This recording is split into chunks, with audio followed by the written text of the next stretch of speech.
Hello, my name is Mădălina Coman, and today we're going to talk about my abstract for this conference, which is made on a project that is still ongoing. The name of the project is Ahead, and it tries to see the treatment adherence and the self-care behaviors of patients with type 2 diabetes. So, as an outline for this presentation, I'm going to do a brief introduction about what diabetes means. I'm going to present you the sample. I'm going to show you the eligibility criteria for enrolling the patients in this study. Then I'm going to show you the variables of interest and the results I found out from these variables. For the start, I'm going to tell you that diabetes is regarded by the specialist as one of the most demanding chronic disease because 95% of the self-care management is done by the patient. So it involves a lot of self-management, and people need to have a lot of skills in order to perform this behavior. Also, it is projected that by 2013, the diabetes will be the 7th leading cause of death around the globe, and type 2 diabetes will be responsible for almost 90% of diabetes cases.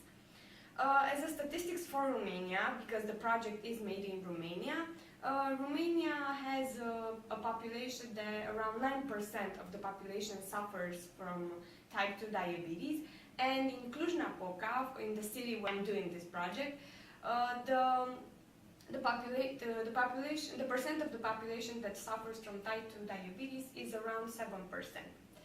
So what I've done for this project is to collect data on type 2 diabetes patients, and the project is still ongoing, so these are partial results that I want to present for this conference.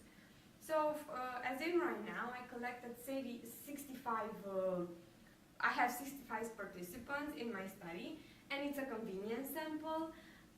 It's a cross-sectional survey, it's paper and pencil administered, and it's done in a diabetes clinic in Cluj-Napoca. The eligibility criteria for enrolling these patients are to be 18 or older, to have basic literacy levels in order to understand and be able to fill in the survey, to attend that specific clinic in which I did the study, and to have had their last meal with 2 hours before coming to the clinic. The variables we chose for this study are socio-demographic, treatment adherence, and self-care behaviors. In terms of socio-demographics, we found out that the majority of our samples, so 52% of them, were females.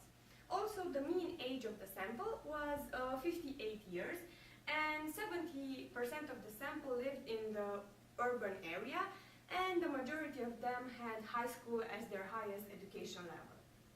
When it comes to treatment adherence, we found out that 20% of the people have difficulties in remembering to take their medicines, and 22% of them even stopped taking their medicines without telling their doctor because they felt bad or because they just didn't want to continue with their treatment. In terms of self-care behaviors, we found out that 32% of the sample never discussed with their doctor about a healthy eating plan. And even so, of those who discussed with their doctor about this plan, 45% of them never followed that plan.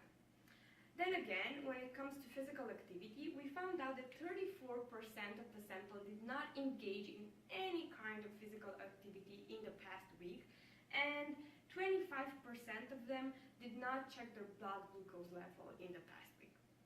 Also, they have to check their feeds for diabetic food, and 23% of them did not did that in the past week. And also, we found out that 5% of them are smoking between 15 and 20 cigarettes per day, even though they know they are not advised to smoke if they have diabetes. So the results of this study show that an important percentage of the people do not engage in the self-care behaviors and do not respect the treatment plan that they are given by their doctor. A limitation of the study would be the fact that the sample size is small and the fact that these are partial results, so the main result of the studies might change by the end of it. Also, as future directions for studies for public health practitioners interested in patients with type 2 diabetes would be to find out the reason and the attitudes people have towards self-care behaviors and medication adherence, because if they would find out those reasons and those attitudes patients who suffer from diabetes, they could design intervention meant to help those people. So this was all. This was my presentation. Thank you for watching, and I'm expecting your questions.